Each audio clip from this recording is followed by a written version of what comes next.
coming up on this edition of Open Source. And it's amazing how some of the stuff from like 60 and 70 years ago looks brand new because the design principles are so classic. But one of the primary things that the designer touched on is that there's really no new ideas. It's just a way of reinterpreting things and trying to put a fresh spin on them. Designer Tony Strickland talks design and technology next.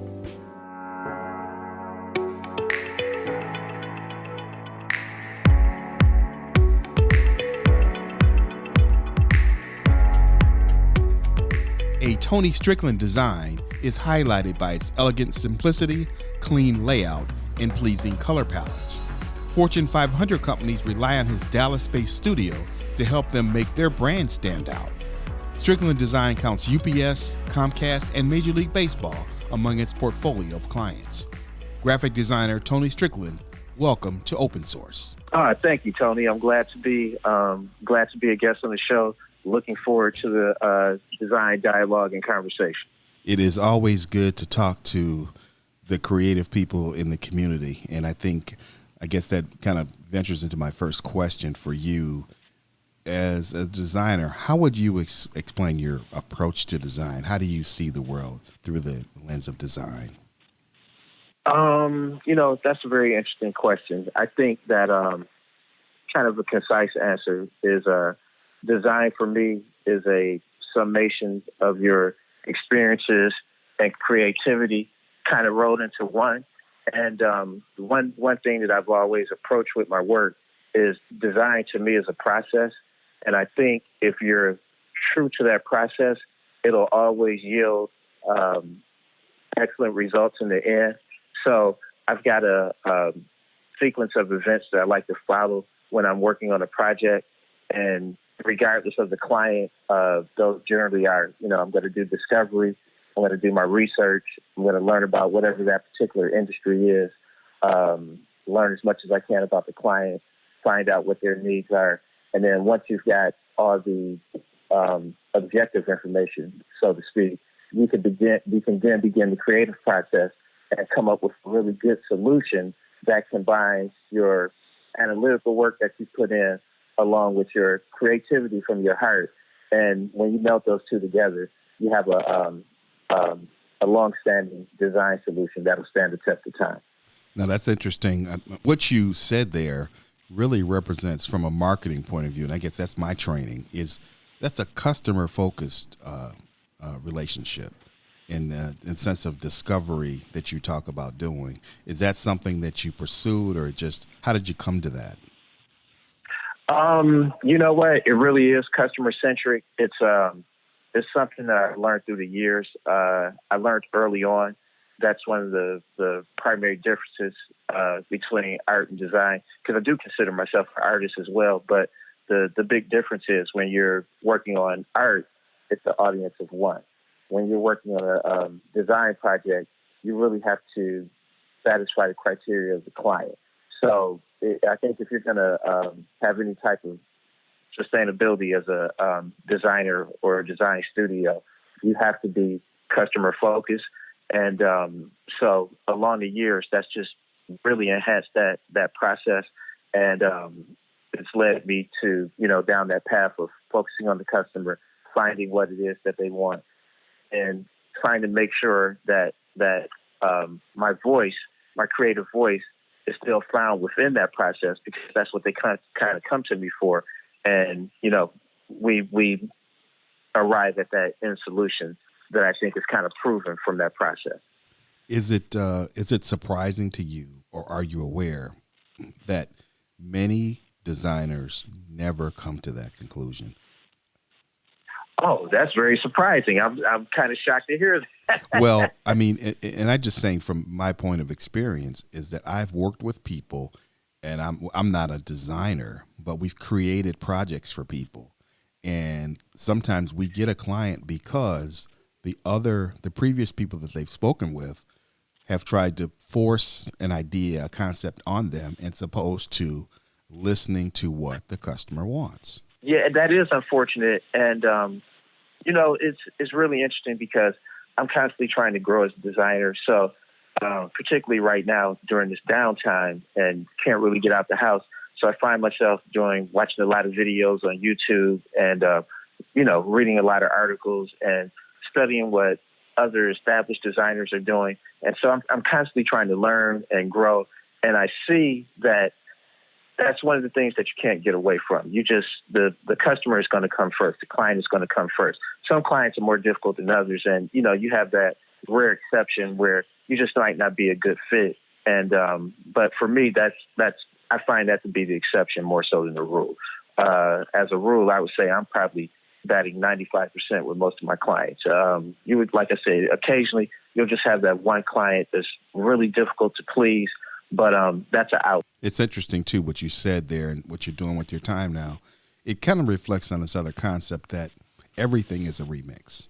And some people are kind of put off by that idea, but if you really think about it, it's really true. There are very few new things under the sun. Do you agree with that? It's so funny that you said that. I was just watching I've got a new project I'm working on for one of my clients that I've had for like 4 years now. It's a financial services company. And so they have a in-house creative team. And as one of their freelance designers, we have an opportunity to do a lot of work for independent financial professionals and insurance professionals around the country. And so they call them producers. And so I was watching a show on YouTube, and there's a book out there that I just ordered it. I saw it at Barnes & Noble when I first got here, and I didn't purchase it, but I just found it on Amazon. It's called Logo Modernism, and it's an incredible book. It's a really big hardcover coffee table book, and it details the history of logo design. And it's amazing how some of the stuff from like 60 and 70 years ago looks brand new because the design principles are so classic. But one of the primary things that the designer touched on is that there's really no new ideas. It's just a way of reinterpreting things and trying to put a fresh spin on them. And so if you can always have creative thinking, you can kind of come up with something new, but you figure so much of design is based off a circle, a square, but nobody owns that. You can't copyright that. So you have to figure out how to put your interpretation within that and pull out something new from all these tried and true concepts that are out there. In the introduction, I refer to you and just my observation, for what it's worth, elegant simplicity, clean layout, and a pleasing color palette. Does that agree with you or no?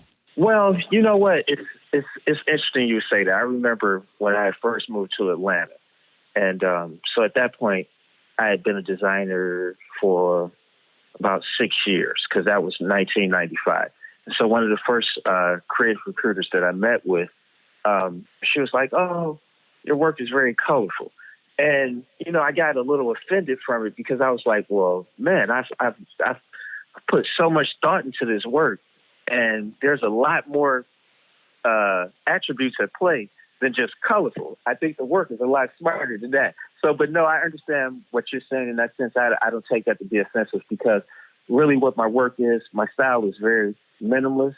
But from that minimalism, there's a lot of thought that goes within it. And so it's based on classic Swiss design. It's based on a grid. It's based on strong understanding of typography.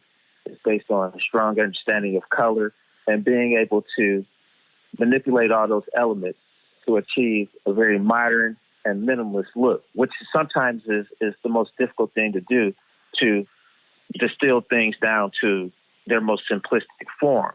But within that, you find the beauty because you get that balance between negative space and positive space.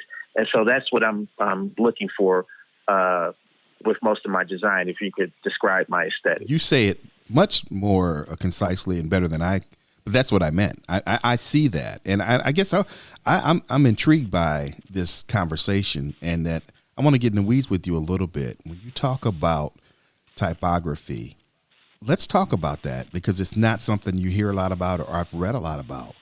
What makes typography work well and what makes it work not so well? What are we looking at? Well, I think that's where you can really separate a a a good designer from a not so good designer, or a highly trained designer, or someone that focuses on the details. Like I'll go back to previously what I was saying. Typography is really based on balance, understanding negative and positive space, and being able to work with a grid and align elements.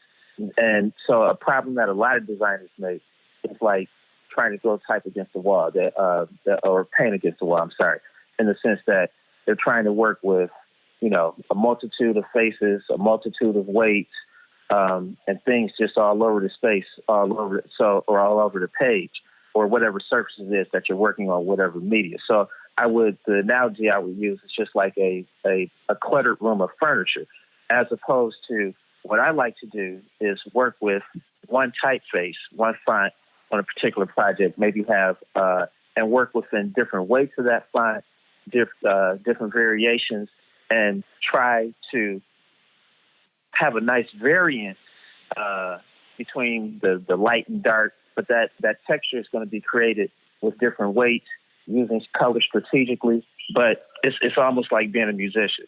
It's the rhythm section, so you've got to keep to the notes, you've got to follow the time, but you've got spaces in there where you can improvise as a soloist, so you can bring that contrast within the work. And I think that's what I've been able to develop through the years. So I have a really strong sense of type, and it gives my work a specific character. And I think people are able to notice that. If it's somebody that's a professional, a colleague, they may know how to articulate it a little better. But if it's just the average layperson, they don't really know what it is that they're seeing, but they understand the quality. And that's what attracts them to my work. There's so many fonts, there's so many typefaces out there, especially nowadays. There's so much more available. Do you have those things in your mind? Is your brain, are typefaces floating around in your brain, or do you have to peruse them to decide what you want to use? How does that work for you?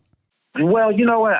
I'll be honest with you. So, say if I'm just feeling experimental, I may work with some really modern typefaces. I mean, I've got a million fonts at my disposal on my machine. So I'll experiment with various fonts. If I'm looking for something that's very modern, I may use completely unexpected typeface. But really, at my essence, I went to school in the 80s, so I was always inspired by Swiss design. And as a result of that, my go-to font is Helvetica. I love Helvetica. And if you have the right face of Helvetica, there's so many weights. I like to use Helvetica Neue. I'm not sure if I'm pronouncing the Neue correct, but N-E-U-E. And within that, there's so many weights. You've got your thick and thins, you've got your condensed, you've got your compressed. And I find so much variety within Helvetica that I think it's one of the most beautiful and practical typefaces that it is at the same time. So a bulk of, you could probably go out here right now and find 100 different corporate logos that are utilizing Helvetica. The New York subway system is based off of Helvetica, but at the same time, you can find so many modern uses of Helvetica where it's just like a font that was invented yesterday because it has so much variety within. Now that's interesting. Okay. You're known for UPS, Comcast, Major League Baseball. And so for our listeners, what elements, what packages could people look at and say, that's a Strickland design? Which things at the UPS or Comcast or Major League Baseball? Well, you know what? So it's interesting you asked that question. A lot of my things through the years have been, I've kind of got a niche in internal design communications. So when I worked at UPS, I was a senior designer at the corporate headquarters down in Atlanta. So I was with UPS from 99 through 2004. And then when I left and went out on my own, that's when I started my own studio. I've been able to procure some, nice freelance projects over the years with them. But had a long-standing relationship with Comcast from one of my colleagues that used to work with me at UPS. So she became a VP at Comcast, and she's actually still a VP there right now, and in communications. And so I was able to do a lot of projects with them. I probably had a good 5-year run with Comcast. But I would say the bulk of my work it really hasn't been seen by the public because I do so many internal communications projects. But I've done some annual reports that were award winners. So I did an annual report for UPS that was an award-winning annual report. I did a foundation, the UPS Foundation. I did the annual report for that year, 1 year, which is another award-winning piece. It was awarded inclusion in the Neenah Paper annual report kit, which is a very prestigious award for designers. And let's see, I've done for Major League Baseball. I did an incredible project with Major League Baseball and Boys and Girls Clubs called the Star Awards. And so that was something that was for the general public, and it was a really big system. It consisted of like a 24 by 36 poster. Let's see, the actual certificate that the students were awarded. It was a custom trifold pocket folder.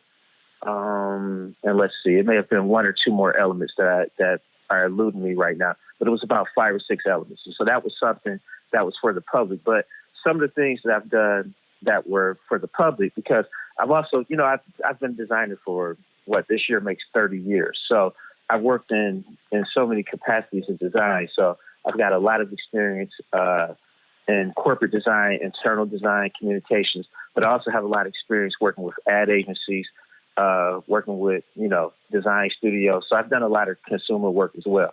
I did the campaign for the launch of the, what would be for the real car people out there, the E90 BMW 3 Series, which was like the '06 model. And I did a campaign for that. That was, and it was on the African American side. And so it was in the national publications. It was in Essence, Ebony. It was an amazing campaign. Then I did a national campaign for Publix grocery stores, a Black History campaign. So Publix is a grocery store. The corporate headquarters is they're based out of Tampa, but they're primarily in the South. Right? They may have one in Ohio, but they're all throughout the South and the Southeast. And so I did a Black History Month campaign for them that the work was so incredible that they actually ended up using the designs for like 4 to 5 years. Big begs another question from me, and that is this. We tend to, all of us that are not you and people like you, we tend to take design for granted. We see things, but we don't realize it. Basically in our world, especially in the Western world, everything's design. Talk about that concept that design is everywhere. Well, you know what? It's even more so now with the advent of technology and the internet. And so I think the word that you're looking for, design, is just ubiquitous because it's everywhere. And I mean, life is about design because life is about order. And so there's nothing you can do without planning it out. And so it's the same way with design.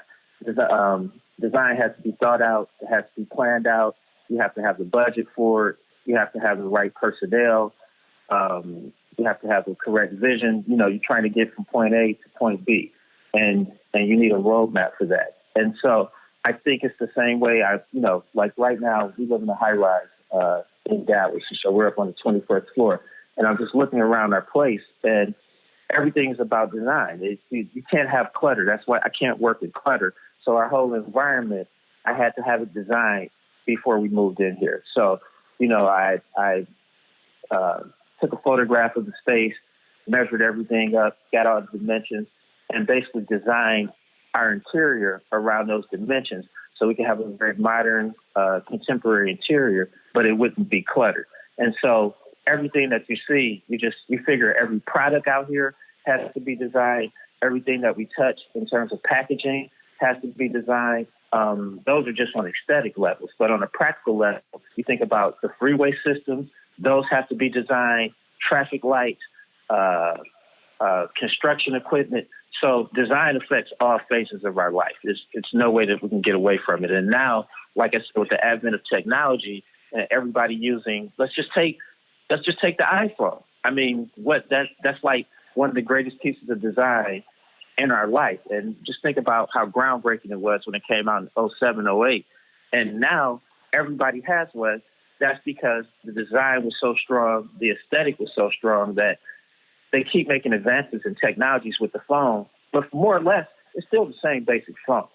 They just keep enhancing the software, but the phone is still the same. So really the only groundbreaking thing that has come from that is you go from the iPhone to the iPad, and then you go to the MacBook Pro. And so I'm like, I have all of those devices, but they're all pretty much still the same device. They just keep enhancing the technology that's behind it and the operating systems. But the design was so classic to begin with that they haven't really had to improve upon that product design much over these last 10 years. I have a question for you, too. Speaking of that, and I want to get to this, too. I want to talk about user interface design. But first, I'm wondering for you, when you look at an iPhone and the iOS operating system everybody uses, and then the iPad OS, does it bother you that they've basically taken the same user interface and used it on two dramatically different devices? Or is that a smart idea in your mind? No. You know what? What I think that does is it breeds familiarity. And so it makes the device simpler because the whole thing with technology is they're trying to make technology more accessible. So if you're able to get comfortable with that interface design or UX on one device, then you just go to the next device and you've got some familiarity with it. And so you're already comfortable. You're not afraid to use that device. You're not intimidated. You can get up to speed very quickly. Because just think about it. As complex as these devices are, they don't come with any type of user manual.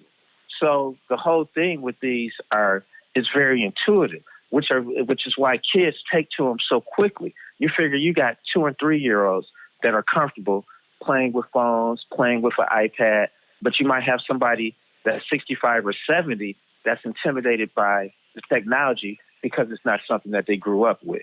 So I remember when I got my mom to get her first iPhone, and she was so scared to use it at first. Now she knows how to take pictures. She's texting with it. Same thing with her iPad. Because she really wasn't comfortable with her laptop. She's got a laptop now, but she rarely touches it. But she's very comfortable using her iPad. So I think it was very smart of them to use that same interface across numerous devices. That's an excellent answer. I never considered it on that level. User interface design, everybody experiences it. Some people are frustrated by it from product to product. But really explain to our listeners, what is UX? What do we mean when we're talking about that? Well, to me, quite simply, it's exactly what it says. It's a literal interpretation. User interface. So it's how you engage with whatever product or device it is that you're using. So I'll give you a prime example of some things that have excellent user interface design and some things that don't. So the obvious level is when you're interacting with a web face. So how easy is it to navigate? How intuitive is it to go around the website? Is it engaging for you? Does it make you want to stay on there? Does it make you want to click through and read things? Does it want to make you continue taking in all the content?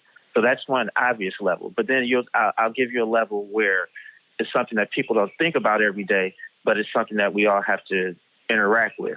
Let's apply it to automotive design. So cars have changed so much.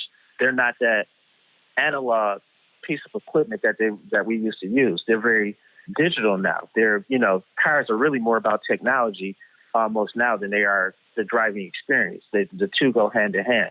And so one of the things that can make or break your experience with a vehicle or how much you enjoy it is the user interface. So people complain about, oh man, this car is very complex. I don't know how to adjust the radio.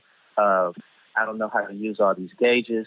They're not very easy to use, as opposed to you take something like the BMW iDrive, which got a lot of complaints when it first came out. So I'm showing my hand here. I'm a car guy as well.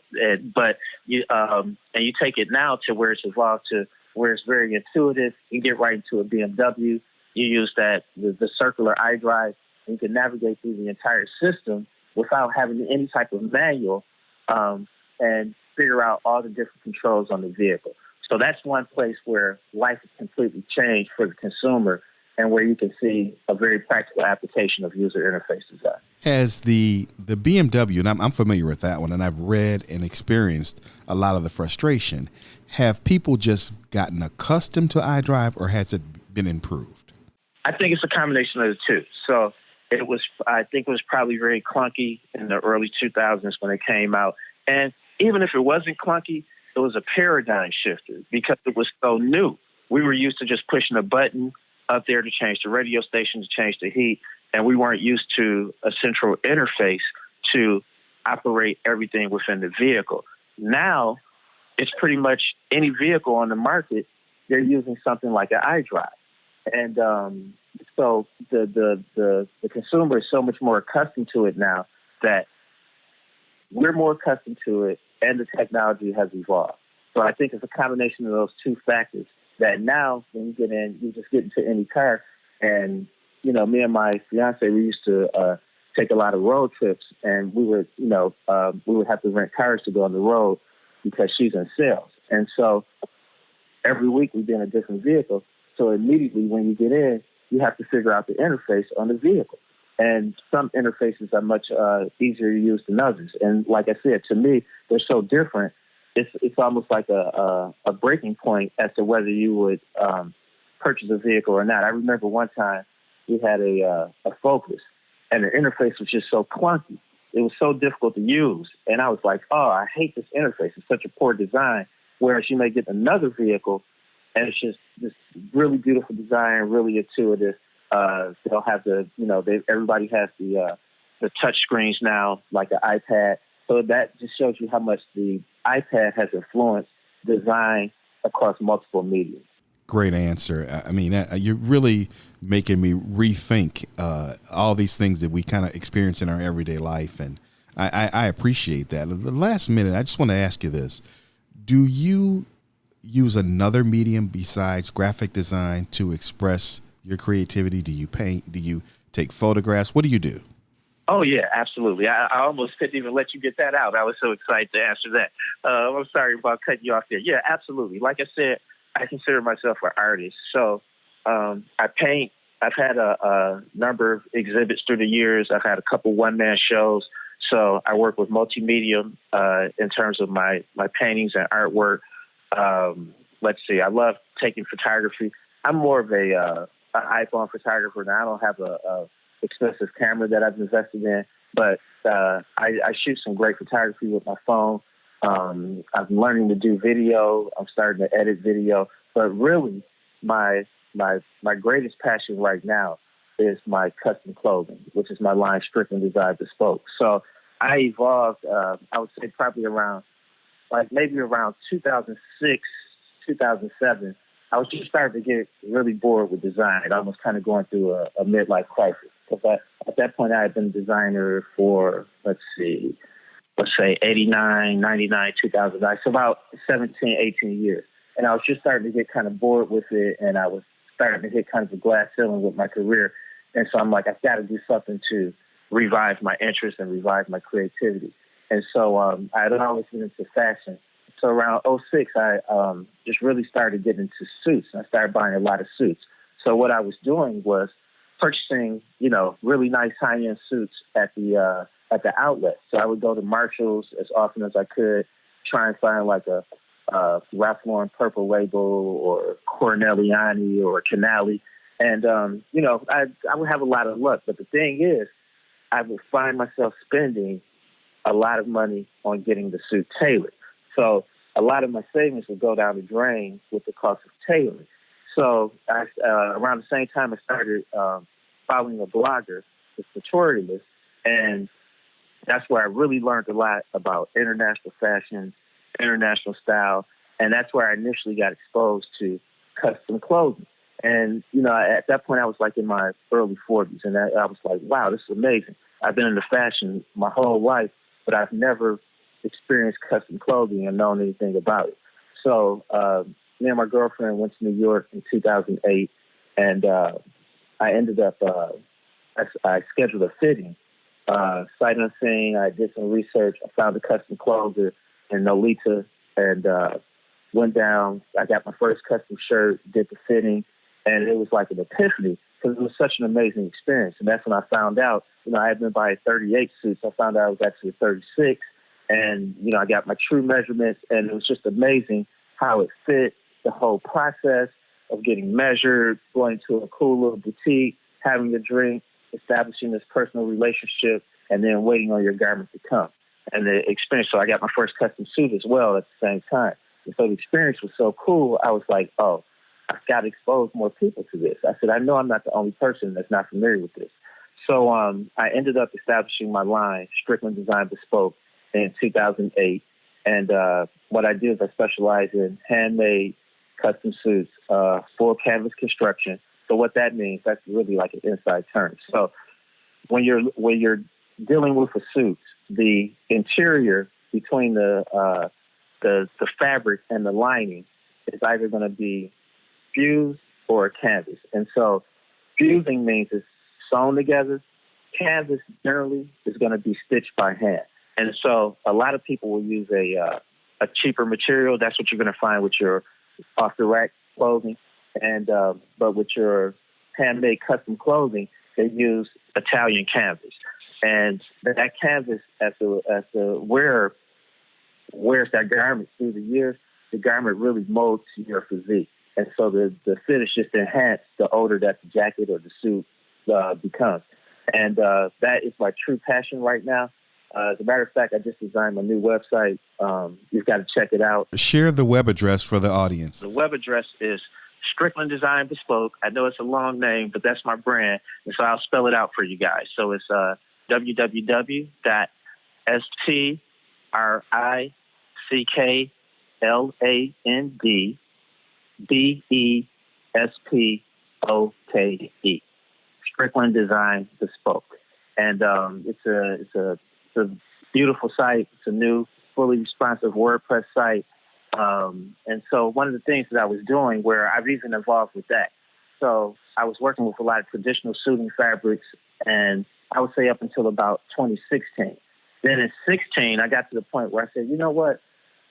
I've been a designer and an artist for so long. I said, I've got to do something different to separate myself from the masses. I said, so instead of kind of chasing the fashion world, I said, I'm going to let my art inform my fashion and just start doing something that's more creative and unexpected. And so I started working with prints at that time. So taking an unexpected fabric that you would never expect to see in a suiting application and using that for, say, for instance, like a floral denim print.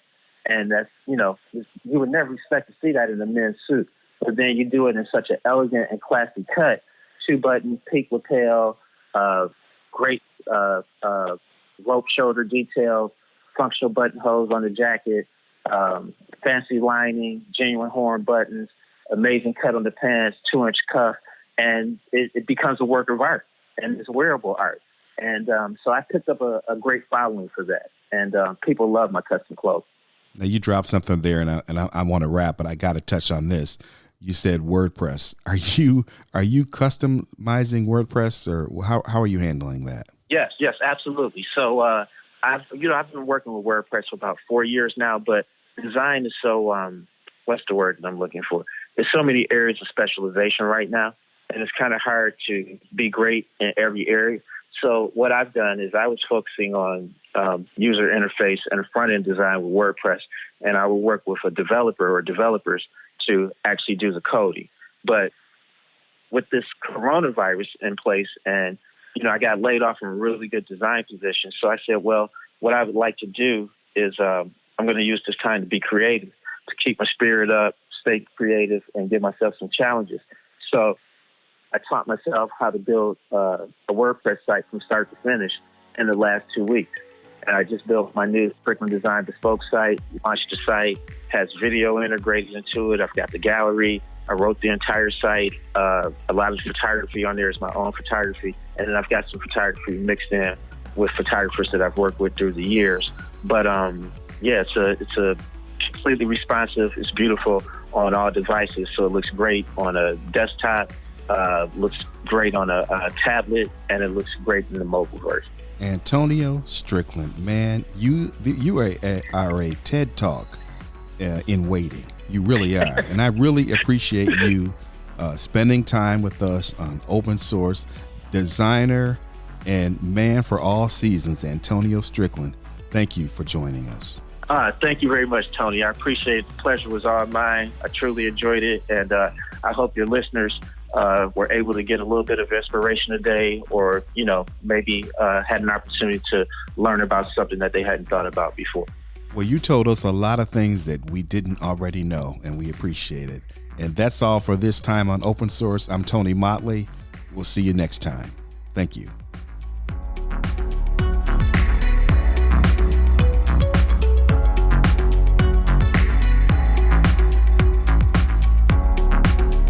Open Source is a co-production of Duet Digital Media and McLaughlin Media.